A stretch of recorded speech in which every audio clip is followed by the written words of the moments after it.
Umwa wa ama ni Jesu. Wa set with him. Salopwa. I hear that one up back. Why I can you like so when pastor when little then the package the man will walk over me. You will feel at the woman was the only document. Why you only had to be one church. I cover all of you in the mighty name. Amen.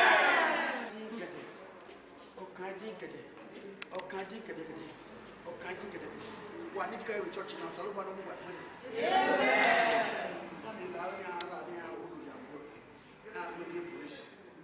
what was our temptation?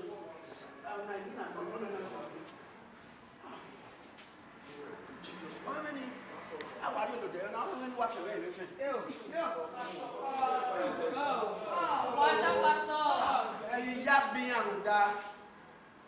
Uwadiae na ya ni Jesu abi gba iwe na what can baba here no we don't jabia everybody say jabia everybody say jabia everybody say jabia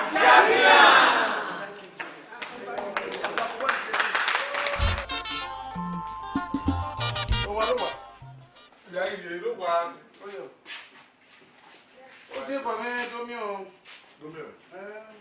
to show you.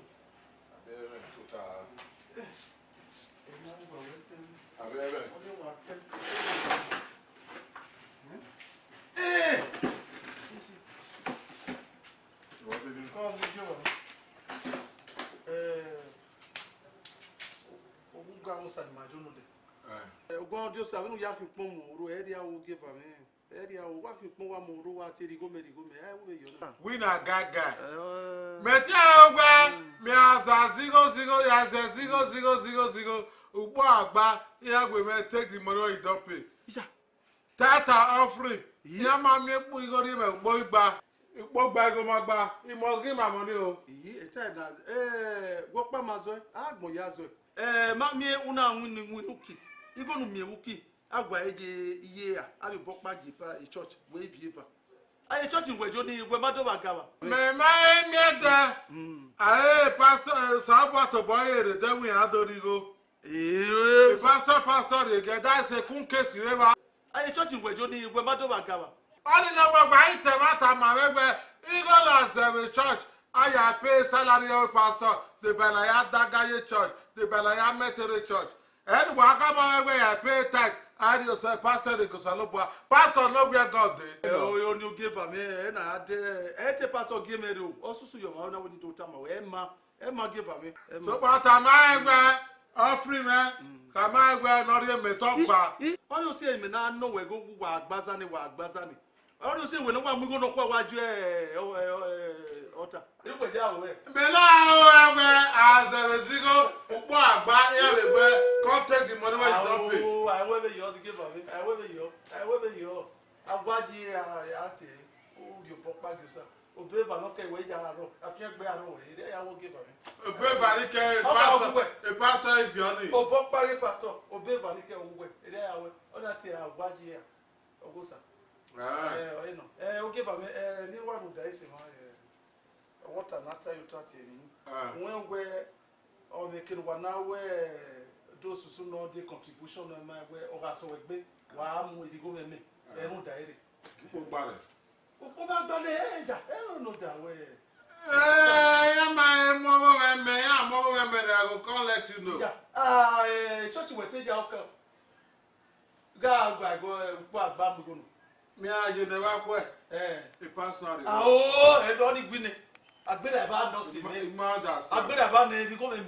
Agbere aba ni. No you may have a soldier boy pastor ni ade church ni. They go Peter Blue. We ke se ba no salo ba mgbe poto ni. Ejo. Di go me. Awo di go me. Ya ni nu Okay, as we no come to pin na zigo gbogbo gba mi osusu. O ge ba mi wa di go me o di go me. Why say gbenu gbogbo agba na you go get money. E church we ja kwa. Di go me. Di go me. Total. Okay, why you go for one? You go in. May you step down. I don't step down, ready? I'll tell you not down. No be hotel. Hotel no kwani. Red door travel where you put it. You wait big ba. Ọmọ hotel ni me when you agba oge. No be agba oge. Yes. Be agba oge. Yes. Okay, but sigwa. So, Kenapa ohu ni me di mo eva me mo. They carry a come free of charge. Okay, but where you from everywhere? Me area you be me any condom in nowhere free. Well, so do I. We bala time me o go no wa no. We sigwa who dey tama we na. So where you can go. Sigwa ka fo pa you na so go whatever. More the manager. Where you want me to go? Manager director. And we are car from go. Our me tell me we go free of charge. Omo give am ya so do pe. Omo o. Hey. Don't you admit that we now me? I David now me. Just carry woman come free of charge. That what in me we go. Me are you telling me ya asan where you dey calculate the money o. A group and mo yo ni. Je give me we go ba 700 naira for 1 hour. No. 1 hour I pay 500 naira. Where you make cash? Amana say you go ni me we vice versa.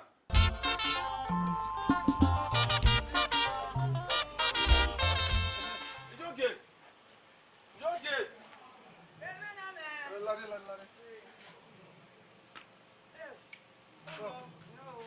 As I guess un get. Ya mi o se we. O se we. Won we atama we get eba e get ro mote. When you go ya e pise ni go no. E pise. Be o mi sen. O ti gba de pise ni me. Ese. Igbe se. Ye ba e. Where you put ya? Open that door you boko. Ya so ne be fere. O gba di ke hun wa. Igi hun wa. Pise so we ya. Agwa. Bogi. Gba ki. Ya ro we. You go. Ye lo kia.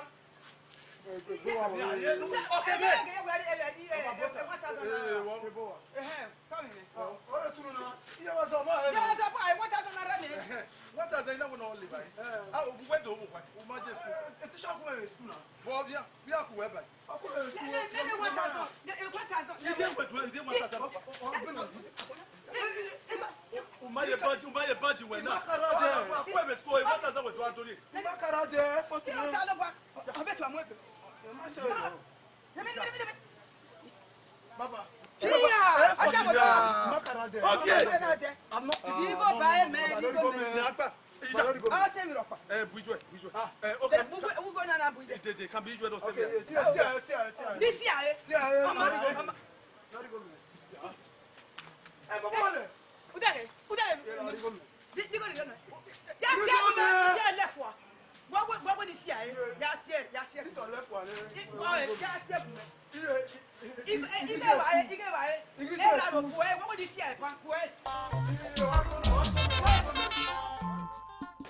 We are here, right? I will worry your coa. I will walk by. I'm your way, worry. I'm here. I will be out of women. Let me send him.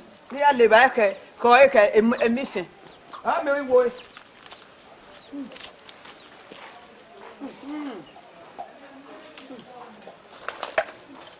And I said, my boo. I'm here, Emma. Oh, you go for your coa. What don't you know you go? Equison or missing. Begaveniana. How are we not do you go knocking eye? Or you? Because we won't get left walk. I did the way if I'm able. We know it. No, ma. Equison or missing. You got Begaveniana. Yagamuru back, he got it. I mean, you have to win. Hey, big boy, oh, yeah, boy, you don't get.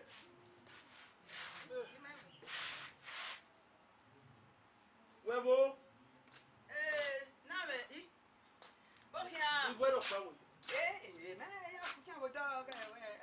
Big one, Bondi. Go. Hey, Lord, you let me go away. Abuja wa ari be na. Oh. When we na abula simina. Eni no ma ye de imoto. Agbona ti lo wa. Ya de ba ju me. Oh.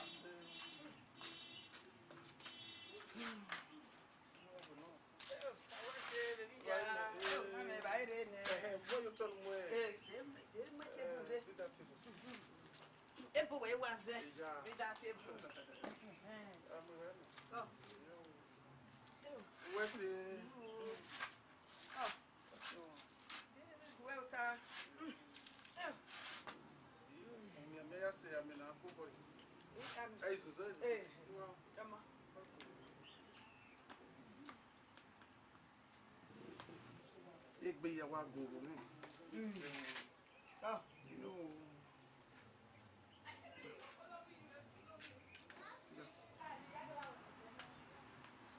Ina fún wọn ìwé mi. Àwọn women. Yoge. Wọ́n náà fún ìwé mi. Láde tó dáhùn. Yeah. Ní kò yé mi. Ìyá. Mo jẹ́ ká mọ̀ wẹ́ yẹ oyinbo fún yòókù wa. Oyinbo wẹ̀ lónìí. Yọ enwido àbí oyinbo. O left one. Yọ. No pepper. No oil. Oyinbo fún yòókù wa. Ẹ mi náà fi ọ èmi. Without boiling it. Ah no. Yoge. Láde Tó dáhùn. Ní ká mi yọ.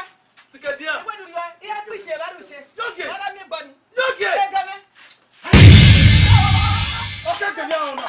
Yoge. Àbúrò ẹ̀ ní àbọ̀ yìí. Yoge. Wọ́n ní wọ́n ti bẹ́ẹ̀ wọ̀ yá mẹ́. Enekere ni nu ekire no nu. Okay, gbẹ̀mí àwọn ọ̀nà. Okay, gbẹ̀mí àwọn ọ̀nà. Iyo na wa. Wa de jan wa ti wa odo me. We do yo wa odo wa se. Attachment. Ko yo. Mo ayo mo na ya kian. Yes, okay, ukpomo pana be. Bege ko yo. Mo ne mo se be iya. Okay. But we bi agole kere bi ya ma ko. Oni me ya temu mu se. Ile ya. Dekenu na hia. Imere na. Wa na hia. Ya be la jana. Mo se awo re han. O ma wese. O ma na ma wo ri jeno. O ma wese. La mi se. Ya la ni am. 3,000 ana. Mo eva ya. Iko ko mo na de bai. Bien, wa ya le bai. Ya la dia bi agwale. Ayi wa me dia bi mi kire be gi mi. 3,000. Iya iwa ona. Wa ya le bai wo wa na no bi se. Debe ni aye 3,000 le. Tami ko gbagbo. Debe ni aye 3,000 le. E biscuit aya le you pot ya bi de no. Uwe ai di meji. Iya da wa jibo. Ida wa je 3,000 kere gbe na. Pe me lo na ki ko mo mi ko gogbon. Iya 3,000 wa re no wo kinya. Dumari e de fua. Didi afua. Wa ye ugume go wa pa. Ako mi obe so no. Aga so wa no. Ki me kini wari e. Una ke biye. Una ke biye. Enya ka wo. Una de be go na kwe mu. Pe de ko 3,000 bi wa ye. Wa mi mo na e bi ko na do. 3,000 wa Ari ko ponu gbe, ko ponu gbe. every time wa di go no ma si go me. Na O si e pa no me ge mi o pa no su. tu wa de ba e. Iko Gwe la go. 3,000 naira e na. Gwe la go. Me ya le ba e ba e. O ma na wo ma na si e ba e ke lo ba. Oh ya. Ya Ya ni ma be gba ke lo be. Ogbo pe baba. We only mo be ke mari. Me say ko we ke na la. Ogbo na no. Wo. Ilaje wo wa ban. Oko ke do boyo yo po. Ai yo bo hi. Ti ja bo una. Ipa ilaje wo ba na pe ideknoje gi ma be kiri mari. Ina ye 3,000 igo gbon lo da wa la ina be E de we pa. we. Ah o ide ini ko wuri ele. 3,000 na ya le la ewe. Ha poma. 3,000. Iba ya. 3,000 me le ga se na. Ibi ya le se ya lu won mi. 3,000. Sabuno ge fa mi. Make it pa yin wa le ba. 30,000 e wa ka mu no kan mi. Ola ya ka ma se. Me ga wuri e 30,000. Ge Ne kwe mu. My back pa no. we good you get to humanity. What is it? Wewo omo. Domo sa. Owo. Wa na de ba e. Owo pe ya. E o pe ya. Bo ge be dia de na ko. E o pe ya. E o pe ya. O ma ye no dia je. Ge 20,000. Oh, what's this? O se a. Oh, se. Wa yo ya le bai. What's it? De omo pe we na mati ko. Ona se ni na. Ya la de. Ya. Ah, yo se aye. Omo nu be na e ko oye ko ni. We mo bo si go jina. Ha?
11.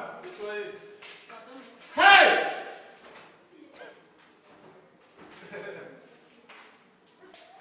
Ọmọ máa ń dé yà. Ó ìkàwé bọ́ọ̀. Okay. Ọmọ àwọn ẹ̀mú lè ló bí ẹ. Ó kàwé bọ́ọ̀. Ó dé bàbá sí àná. Díẹ̀ mi èrè lọ́ba mi kúrẹ́.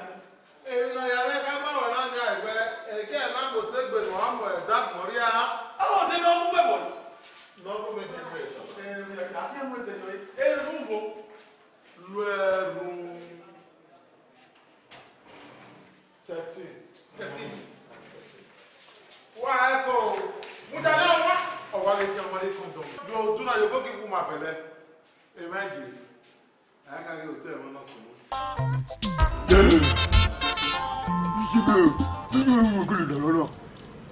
Ibi ma fọ àmì arọ òkè yàmọ yàwẹ àwẹ àfihàn yìí yóò má gbé bú yóò fọfọ ike bú yóò kẹwù fọ yóò kí náà mọ sí tètè àmúra mẹ. Papa Choma. Papa Choma. Gogi! Akamu no do. I say me I can't tell you. Take me go back. Akamu call. Akamu? Yes. Akamu? Yes. You don't finish. No. Take me go back.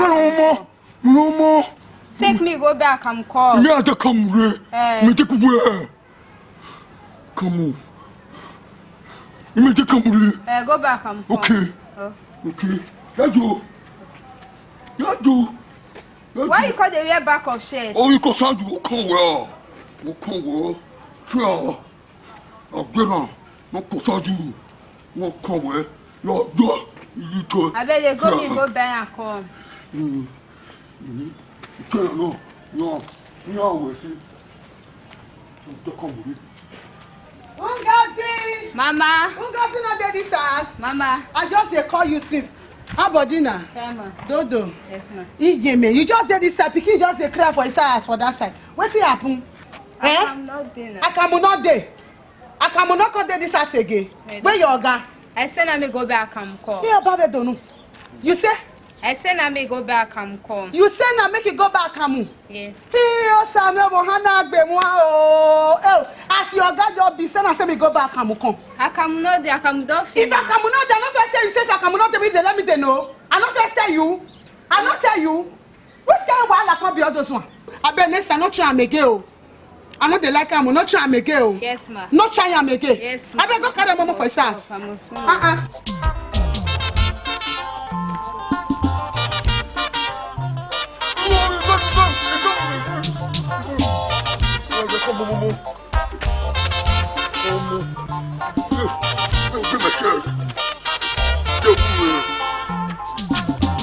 Mona kúkọ́ lè yí dáre ọ́. Mona kúkọ́ lè yí dáre ọ́. Lè yí dáre ọ́. Olúwo! No. Udios! What there? Akamu. Error. Iji ugo. Emiro. Oh, phone. Oh, good. Ijuwa, ọgbìnrin. Yọ́wọ́ tuntun kí ọ.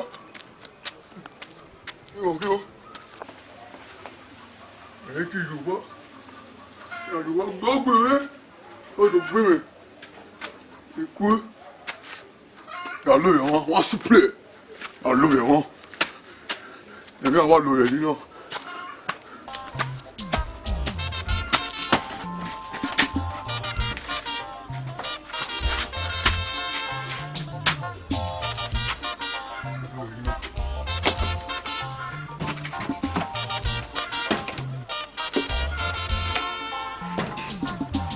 Mona kúkọ́ lè yí dáre ọ́.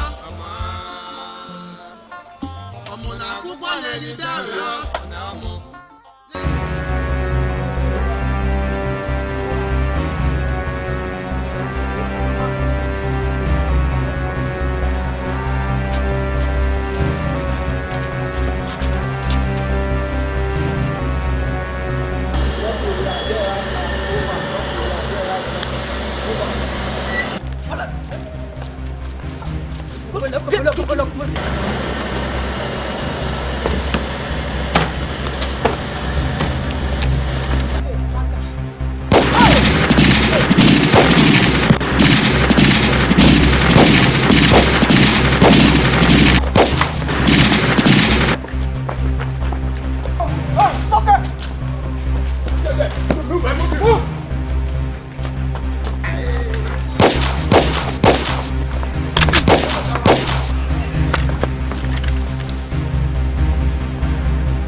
Igbawo. Bébà mi ò sí ẹ̀gbọ́n. Ó sì ẹ̀gbọ́n. Igbawo. Igba don't die. Igbawo. On a eu na oya je mo sori ma no ke obo ni. Ayejo. Awa ye je mo sori. On we tell Igbawo don na ya ni place gba. Ajo. The police in Panama be ya na. Ayejo. O wa me go, ma ya mu ego ni. Ayejo. Oluwo. Ma don't die. O wa ko ba. Wọ́n fọ̀mọ́ náà, yá ìfìnẹ̀. O wa ko ba. Ma don't die. Ọ̀nà kí ni? Oluwo. Ọ̀nàkẹ́dẹ̀. Ọlọ́kẹ́dẹ̀. Wọ́n wá. Oluwo. Sit down. Watch you.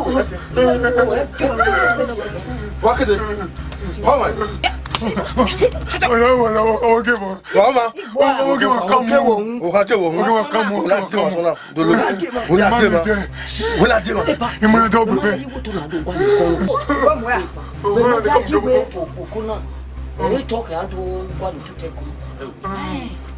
Bẹ́ẹ̀ wá gbé wá. Ọwọ́ gẹ̀mọ̀ kan mú. Wọ́n wá sọ̀rọ̀ gẹ̀ ẹ́ place gba. Bona ga ya wu no kwa. Bẹ́ẹ̀ ni you swear can low. Ọ̀gá lò. Wọ́n di fóònù ẹ̀ lọ gá yìí. Polisi àdó kọ́lé ma. Ìmọ̀ ìlà wà ní.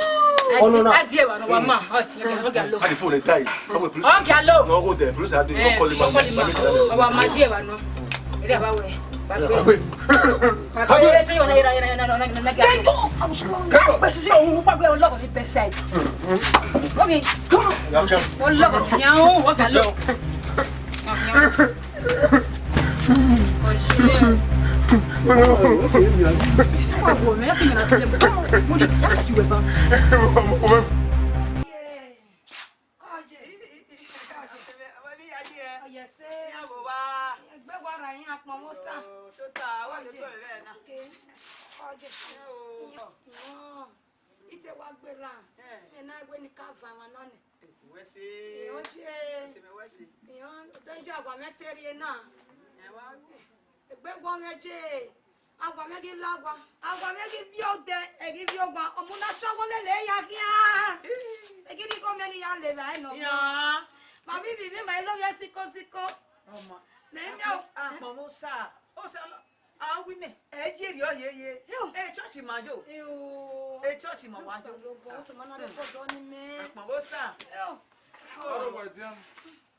Ari ya fe no mbo ko re se gwe no se ma na do go ya gwe. Ijebe. Dale fuck. Gwe. Awo. Gawo se. Gwe. O ma yo gba mi. Ona e bossa si mi mi awe no na de keke de secretary we re no. Ayo se lo Gawo okay. Go no. Awo. Ana e ta wa ni te mano. Ana ta wa ni meta ki we ki be dere. Okay, take. Ati ako. Do ki. Gwe. O ko na fo no mu de keke o re ra bag na no e.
Hey daddy, it's just que wa de na igwa na we shashi mami we na ino ai me bi o wa be na wa me we na me jo wa bi na ogwa e ne kere jo we yan park la wo gun le le me ari wa we ma ese no settle that eh daddy la wo e church mo kede listen o ma be ma ni kere ba mo je la le be aka o je we yan park la wo daddy you working up we ma be ma ni kere church o ma mi wa ba o ma mi wa ba hello pagbe le ma ni je me pa la di la o tempo eyin ani ke gwa lo me adi o ma cha me an with you daddy o la wo daddy la le me ari o wa iju e ka ma we ma no pa la wo daddy la o iju e ka ma we me o si gbe na we la daddy yen do we akin na me de la wo daddy le me ari la na me kun ido la wo daddy la wo where's daddy la wo where's daddy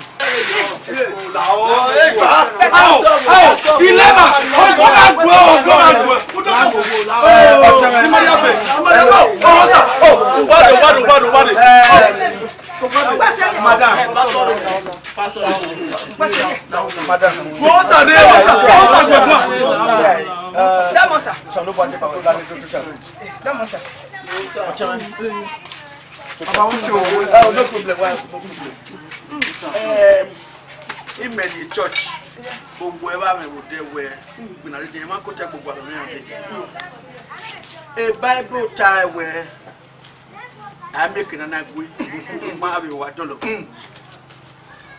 I tell me where my yasofure your church madam do wa me abo we zona wa gun me gbe pa ekenu ri ni ama e no je e mo photo salopo aja me down where ekena na do respect when you be see over yawo hallelujah me mani pe a o me no je iki an gbegbe to yan yawe funda abe anna be bible yan ri o ja no soro na uno kakabo e se la be bible yan ri o ja no soro na wa to mo sa ninu je oteme o ma no ube nu we yawo na e baba you need deliverance listen ejeni ga le runu e o so gba ri e ma me e ma ronu le lekian no ma keke no ale lekian oni agaro do sane ai go bo no ke oni maria benu danda no ga ta ma wenu mu go free ni ezekedero ade ye no pastor ko me gbe gbo ewe ra le lekita kian pe odo arisan odo aye dago begbe o no we ayo mi jaji e o ale la o le kankan mo bo imege gbe no sa imege gbe no Jesus Christ no me afanya. La. Everybody na live. What's it? Baba we need Jesus. Father, in the name of Jesus. Every satanic hand that want to temper this marriage. Yes. I bonded down with the Holy Ghost fire. Yes. Yes. No more ready. I don't know when you head of your boy marriage. Yes. Holy Ghost. Yes. Father, I bonded down in the mighty name of Jesus. A ticket no when you what God has done together.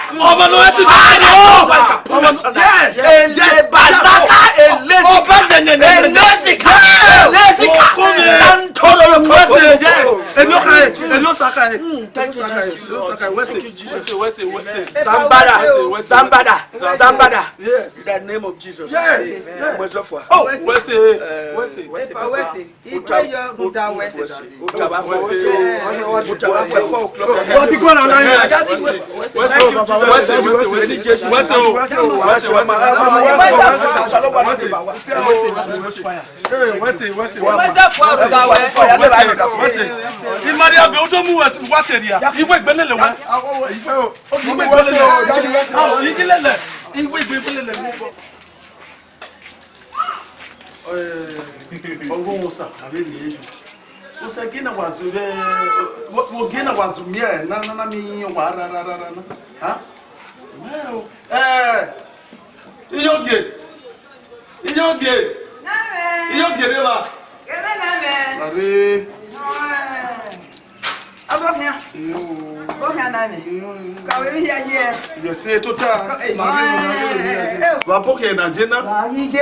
Oh, okay, no wara lele ya yan wo. Egbe wa bo me. Epo igun make ya wo pero ji e ti me. Baba. O sa me di agede ro. O we no. O be do e obi e mi na pin ni ona do e di. Ha? Ba be do e. Ba wo na. Oh, me go ga wo he o. Ba ga iwo na na. Aba ja nza wi o ba ka we na. Ko igbe me wo. Ya o ge wo sa imu ajo. Bo mo boss na. Ha? Wa go sage era o missing ya mi. Iro pa era. Yo pa ora. Eri me ga we mi na bu wa. O we va mi. Imera de o. O wa ma kekere de do. O do pa na. Imera de me be ku wo ko me imera de. Ore we gbi mi. Wa ga ye kwa so to. Naira bu mi. Ebi meje. Ha? Na we ni si we no be we gbe wa beje. Do na me ba ka ijo na ba ka we he na. We yekede be da ju afija. We mamu po wa ya fo. Tell ta ma me. Awo ti jo na ti waji. Imagine na ti waji. O no jo ni ne. Go bi obo. Mo da fo agba ga hia e na. Iwe no bete o egi. Mo da gbe mi na eso be de ni egbe. E ma di egbera o de egbije. Be gbi me imi wa gba. Be ge so do ai ba hia iwe na. Ga ko le mi ah. Ba ga iwe na. Ajomo nsa no almighty odo ya set odori. Ha? Na what is we ni keira.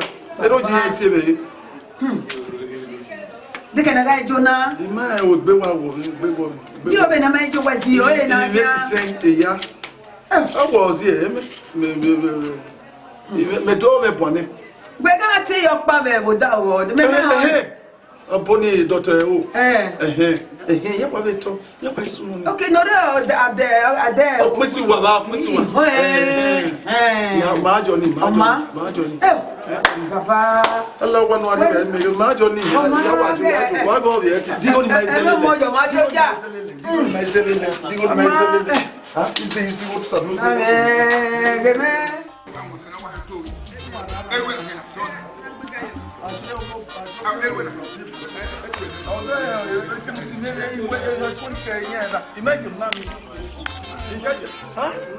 Adi yo to nu iyo ji o he so yo ka genu we ma ha awa iro ba dian aba se aba do ba fado anoi beno wakoyo iyo kwaba obo gidi no ofu wa gbe o ko ofu wa gbe wakoyo lazo to mo so Ako. No we. Wa na ke ni kan ye. O ma ye be. Ano. Me no. Iseko. Ko mo. Ko ma se dia. Off egbe. Off egbe. Ma se dia. Mo leketi. Obi ate to. Ijo. Off egbe o. Isto é o. Off egbe. Ko. Ma se dia. O te se dia. Aí na bata. Ko. Bi kani ya bi wo. Dia de ba. Ko. O veja me que o. Ma dogeni. Dogeni. Ibele ogwe kogbere na gwe go paga be setting. We emi doge na go paga be etin. E na buwe ade. Mo na we.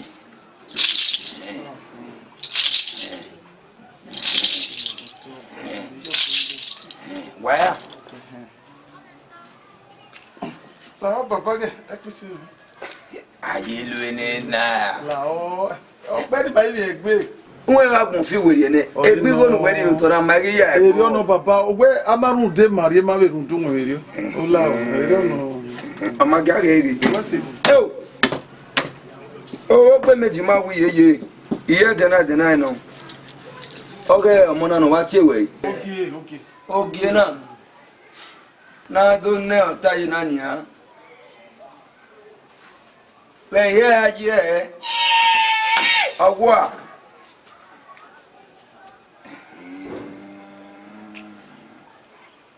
Obo kwe dese.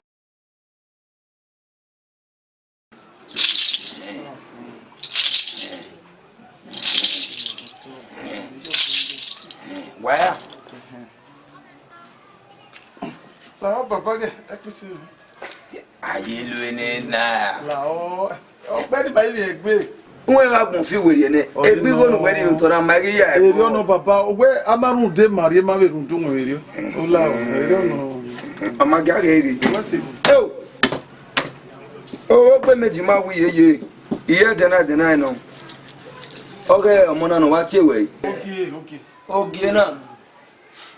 Na do ne ota yi na ni ha. Pe ye agwa.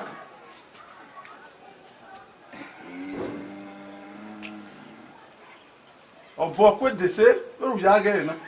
Egbe o ogbe ki wo.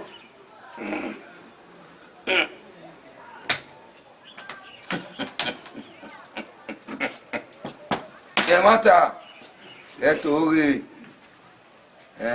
owe na we va say na kin comment baba me sala zu ko mo na wo kin we aje we ma wo kin awe je awe no o ile no de awe gba ne o so mata ona wo mo na wa eko gbe awe na do mi ewe na do ayo yan ya bie isusuru de o ino afin ami wana o wa no afin e na mari no ara ya ri eko wala fin omo mera ura obo iwe no sunu jo o e maru daire iwura e maru daire iwira ona bi na re agbese ka e o olokun oba uwe gbe amegbon mi yin ona wo mo na we wa kakabo sin yen o ona wo run da oji no ona we so pon pa no na we na kan ya ze si ne na do mi ewe na do ayo yan ya bie isusu we mi nu a de a ze si ne ya ga obo kan no make na die de na la mi ewe wa be me kokon we na we malu e me kaleji ere o la wenira yo ese no te no mona no kwa eno wa mo de gbere wa mo pepe yere wa mo yo nware wa mo de gbere wa mo ko bae unde suno karele de wa mo oro me bae na wo wa mwe le kuku wa mu bai wa mu jo ko wa mu bai wa vinyi gbe wa vi bai wa le 300,000 wa le ba me ede ko pa ya fe be ata Ede ni ma ti gbagbe gunu e mo ti me kena ora bu we gunu ni nda o jie ha e to ni ke ni be so le liya edi ka ota ni wase obo gidi edi ka ota ni obo gidi obo wase ena ya nata na do na kia ba kia we na e wa so wa yogun ya zese ne okay have your go egbe ke oko e 300,000 ele kuku opa ode gbopa ijo won pa agbo pa wa mo pepe ye bae o mo yo oko bae o fi yin gbe o fi bae ye no kan bo yin ya have your ah ti zese lo mo na egbe do na egbe meke na ra eyi fiye yeye Mama, iye no ka. Beni tari o la ye. Obo ye no ka. Ijare na mi. Emi ye no ka bo. Jare o.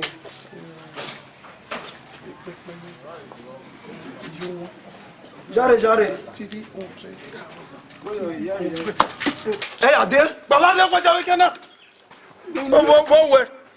Mo ya ni bia wo pa wa use am fie wo bi adoje o pa dugbe mi a mera o degbe ijo won opa egui emi ya gbe enu o ti wa mu emi la ba eyo gunu eni mu emi la ba eyo gbelego mu emi la ba eyo yan baba lo wa we ka so e baba lo wa allo meno domo oge bo sobo gomo wa to pe wa kojo domo kojo anu we awo we wo pe ni kojo awo we wo ni abokan domo anu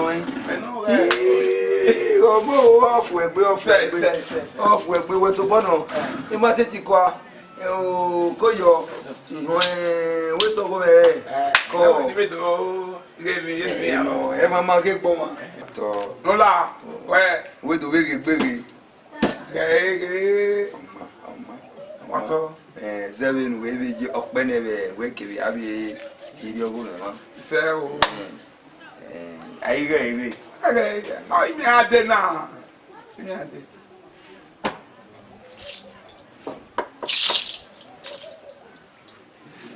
oko iwo no re wa ba we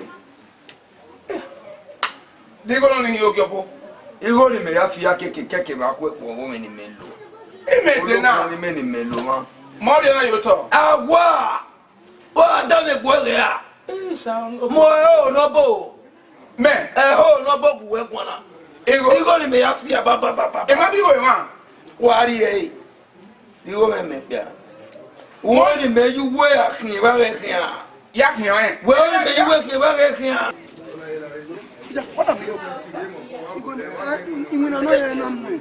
Imuna na mi. Ga pe me imuna. Igo. Na. Ija. Ada yo bone muja. Ogo. Ija. Abo kana jabe junu o. Se mo re me. Ona oye na no boya fi aba. Ima. Ija. Ima ni go ima. Iwo nu weri e wona gegeri e jo. Arogba o. Me. Arogba. Ojuki. Omu mo yi. Ojuki. Ogyopo. Ojuki. Obo. Anoyi. Mano Ojuki. Obo. Ma wo egbere o. Anoyi. Ma ki abo de. Anoyi. Ma bo ime. We gbegbe ri ojo bere. Ojira me we ri ojo bere. Baba. Ojira me mo we ri ojo bere. Baba. Ojuki. Ano woki. Ma ki abo de. Ke o fi mi la de. Okay, pigo kena. Ina we oda wa ken gbeja ge mi me ba o. E ma na we gbe fiore. O kana Jamaica. Wọ́n ta ma we ba. Ah baba. Oye no baba.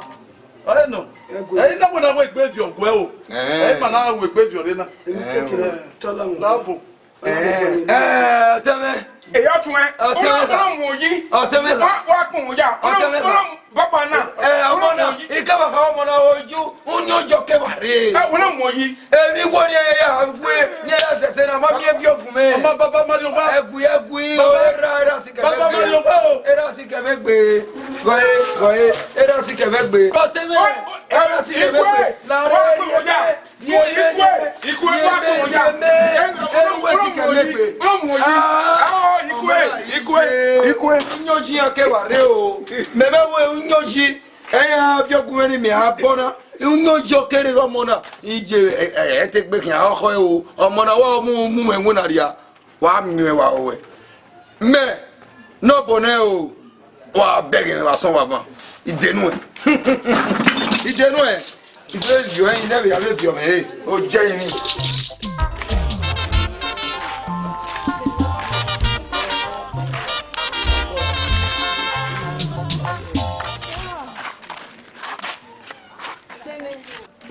Uma eibo. De ibo no ni gbe. No ru won keni. Won keni ni beside. Mo ya wo.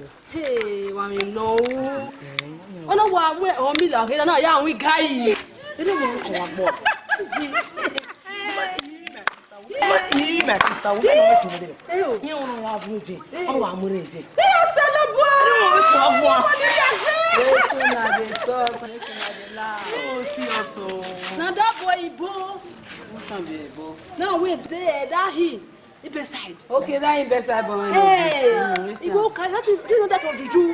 Where they call it Omila for Benin. He go take drink garri. Now what that idiot? I know that became. They know that when I share. Go. Thank you.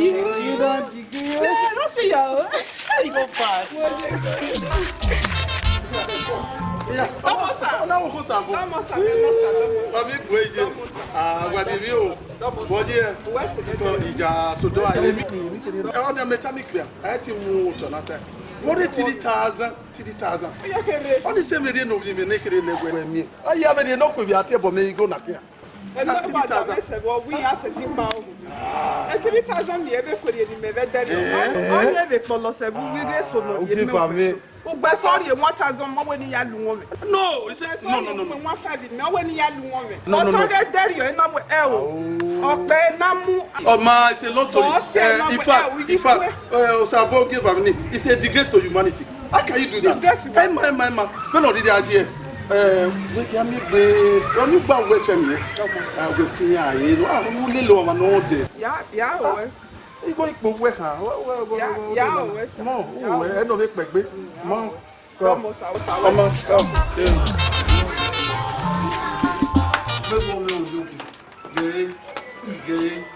I can't wear a baby woman. If you want women, what they want, a baby men. Over Obo, if I may not do it, Obo of the pepper, of the way, of the guitar. Now, when getting mommy go here. Abulas in here, Vame, what any fee, not your power. Now you will make where Azoy, even a baguette, a yakin, a benna women. Damn it, my love, walk by the Uwadiae day, a passy top. Eh, no, what they go there? Oh, pass it on. Every Nakajo, no, not to a one. Oh, on a pastor, eh, Chosa. If no, we don't see that mail. You made Debbie. Oh, we did you what I did. Oh, Oji. Oh, fine. What do you say? Oh, I see me go. Lade what you want moon cabin. We go to the quality. Huh? Mamma, dear Papa, or just attitude at the way I go. What's it? I wait the total moment. My Tota. Is it Bebo? Is it Bay? Ibude.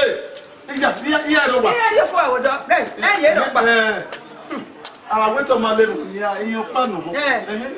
See, I can't cook him. Augustine. I love you, Jesus. Hey, good afternoon. Hey, good afternoon. Peace unto you. Hey, come. Welcome. Madam. You know. How are you? Thank you. Thank you. Okay.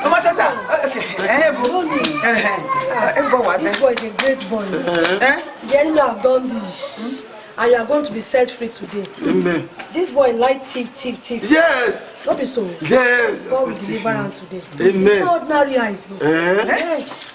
I said, think back. When this boy did small, what something happened?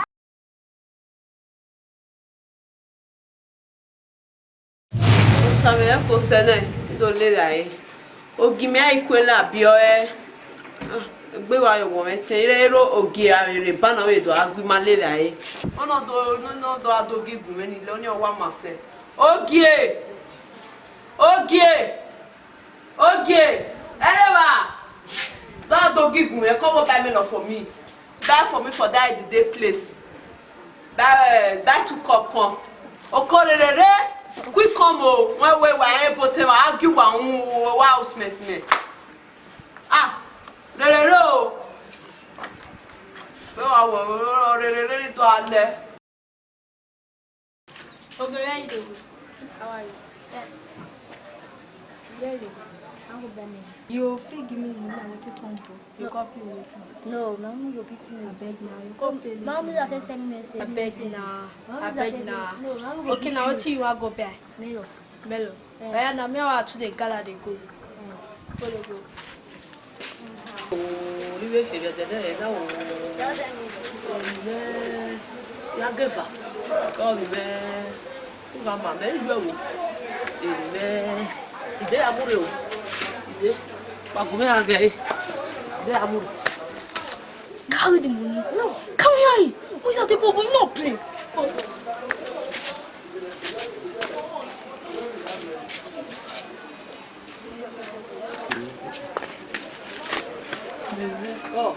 we go do. Oh, man. Yeah. You can't even eat boy. Hey, mon père. Mais bien, quand on a dit, il dit qu'il y a un peu.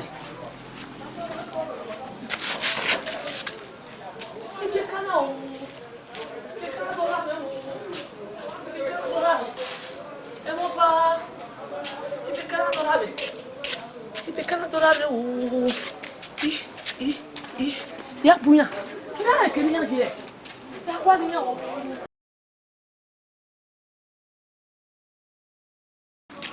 give me the money. No. Give me the money. You go play ball later on. Bye-bye.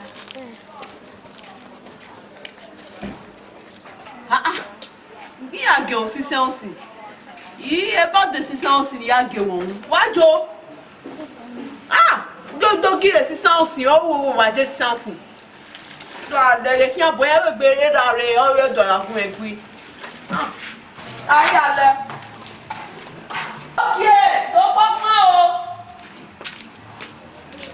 Allez, donc pas moi. Alors, voilà. Alors, voilà. Et maintenant, voilà. Ils ont gagné le quoi. Non, voilà. Madame, là, oh, Guinée, quand il y a des gens, il y a des gens, il y a des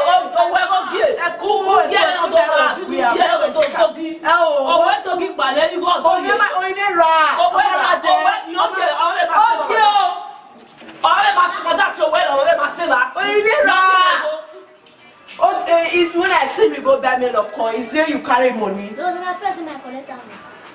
Mahona. Madam, no way. We are married. We are married.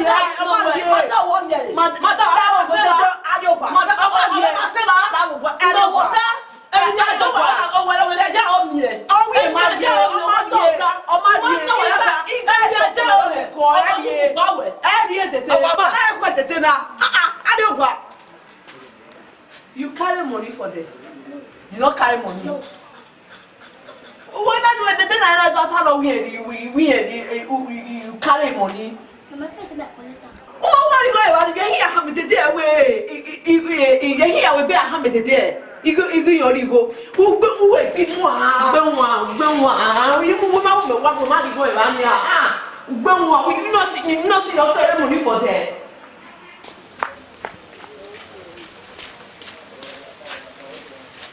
So much you want to put it. Our Hana go get on the Rabina. Oh, you're winning there, or don't talk in a cookie there. You go near you walk your lady on it. Oh, not to be good here. Oh, you are for Already, I have Bell or Hana go give.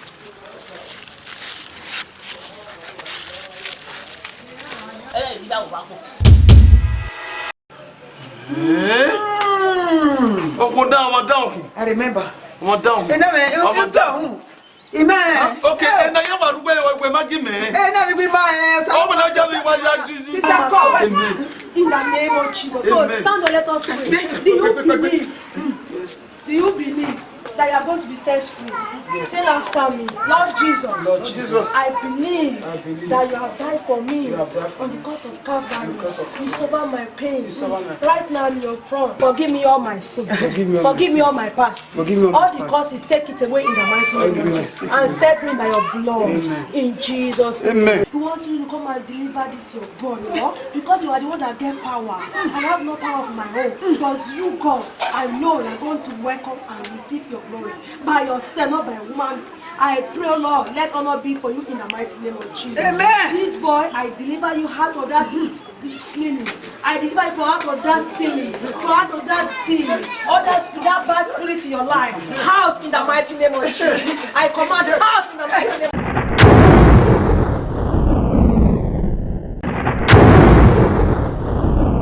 of Jesus. Yes. Out in the mighty name of Jesus. You have been set free because the Son of God has set you free. You are free indeed. You are free from sin. You are free from the worry spirit. You are free from cause. You are free by the blood of the Lamb. In Jesus' mighty name, I pray.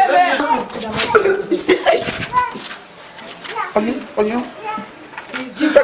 God is doing wonder. Leave. You are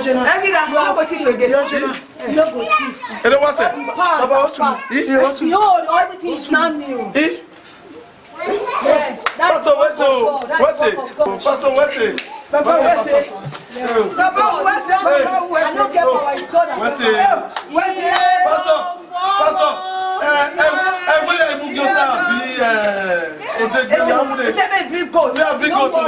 I mean, it's free. They are giving up free. So God is giving you free. Free of charge. You don't collect any money.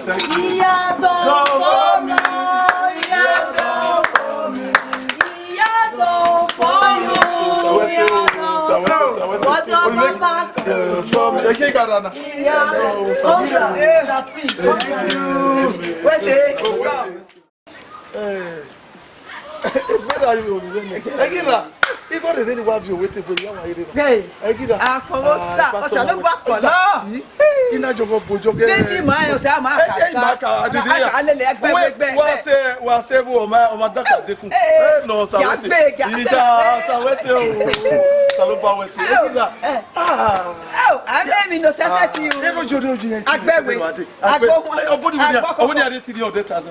Even when we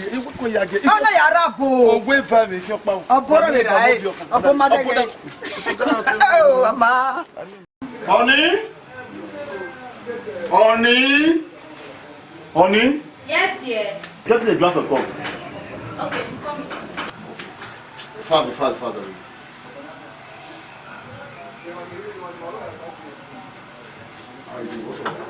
fine. How are you doing? You sit here. Only I've been meaning to ask you. What about the $20 million that you said you want to withdraw from the bank yesterday? Have you withdrawn it? It's inside the room. How can you keep that kind of money inside this room by this time of the night? There's no problem, I hope there's no problem. No, there's no problem. Anyway, I want to go inside and rest. I hope there's no problem. No, I'm fine. Security! Yes, sir. Go and hold the gate. I want to go and rest. Yes, sir. To go and sleep off.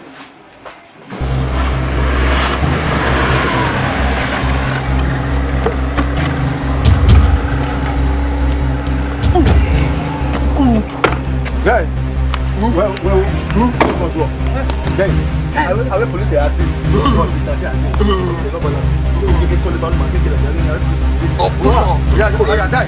Die. This was what.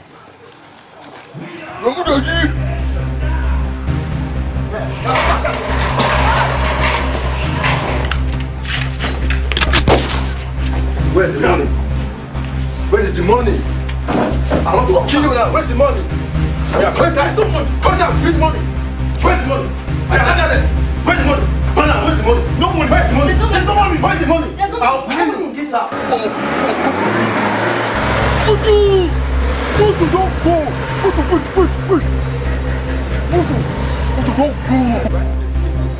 I don't tire. Don't be small. This work I don't tire. Me myself don't tire. I'll go just on soldier. Because government don't know the pay at all. Because me myself I'll go just soldiers. I just tire. Money no the come at all. I'm volunteer. Well. Who they talk there? What's happening? No police. No. No police. Okay, move with the gun. You know the here say we not police. Okay, wait. You do know why they ask you that?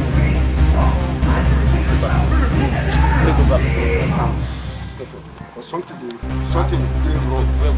Before you ask this thing, come on, wait. Just they ask me that would be police. Hey, also the police. Why you they ask me that would be police? We're not the police for us.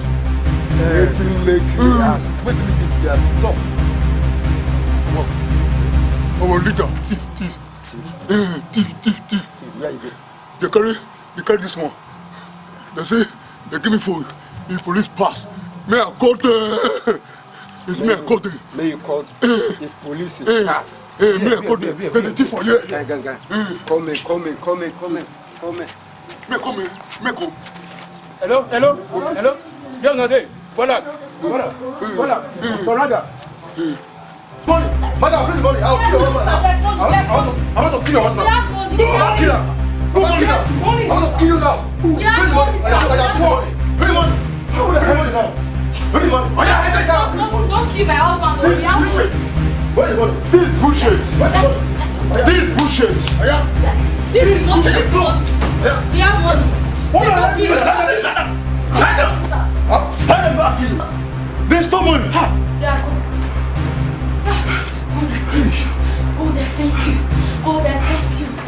Thank you, Jesus.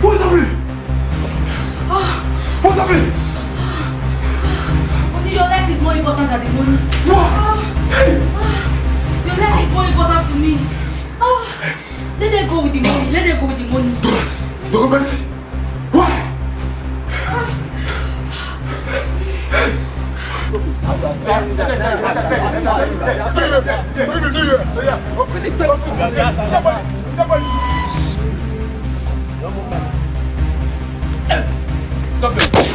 What's that? Hey!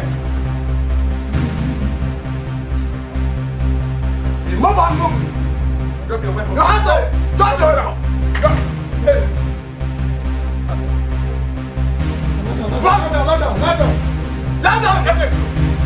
Lie down! Fat, move you! Lie down flat! Lie down flat! Yeah, pick that up. Go there. Stand there. Move! Go there. Hold it. Move!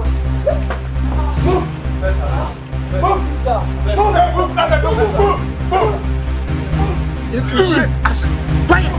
I said, shut up. If you move, I move.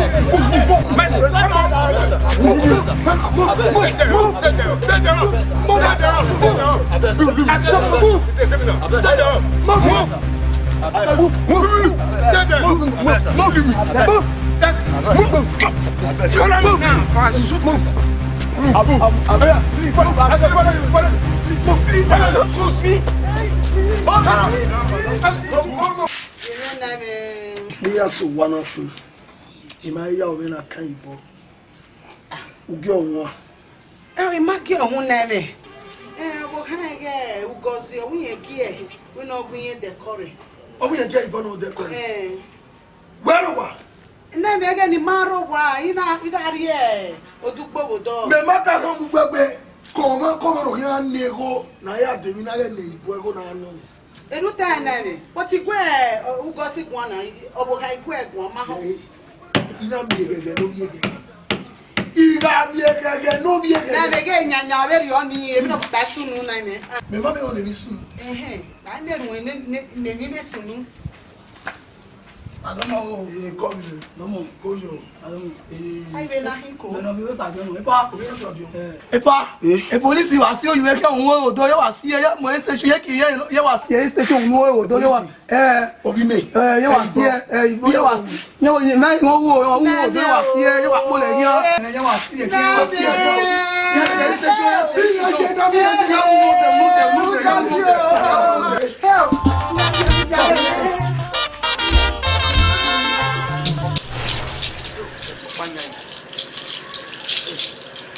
Osunu digide mi ebere robo ya zobu me wa sun wa zobu me wa fa o ya wuno pe ase wa ya wuno ko wa ke ase o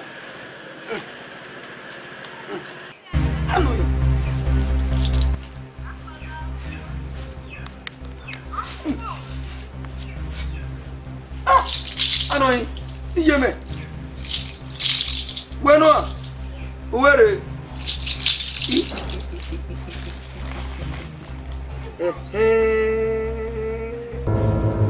bueno egege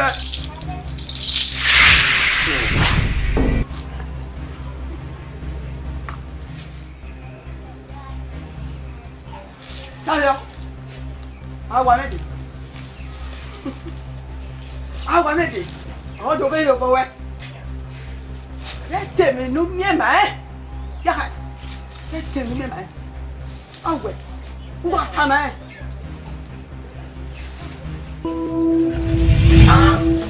Moi oh no bo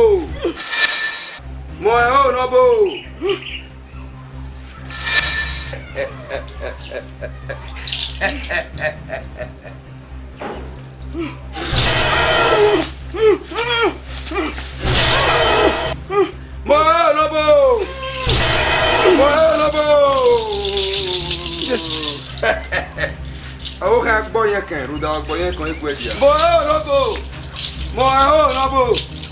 Ugbojo mi no ka gba kan yan oge. Gege. Uwe. Ha? Uwe do dan mi me. Baba. Me na ho no. U kere gbo mo. Wa ka e. Agora mete. Tá. Usted me igual. Tá mais? Ele não me tá mais. Ninguém acama o guagué. Não é. Eu não tô com o o bem o que gerio. Ya Beno no boy awege.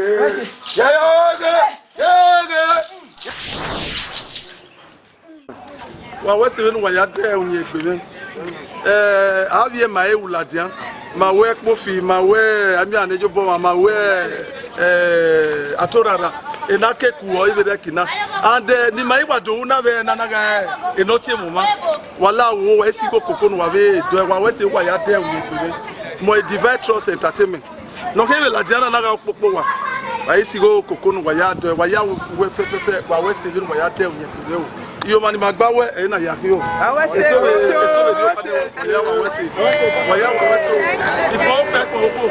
boy Deliverance entertainment wala wa wese wa de onye egbe ka bo wa du nu wa wa du onye egbe ke ma ya se America akawe pore bayare ba no take me na here Kisli you are to oge beside the neighbor yeah no ga amere ja we guy so what so okay what so que não é uma fio what so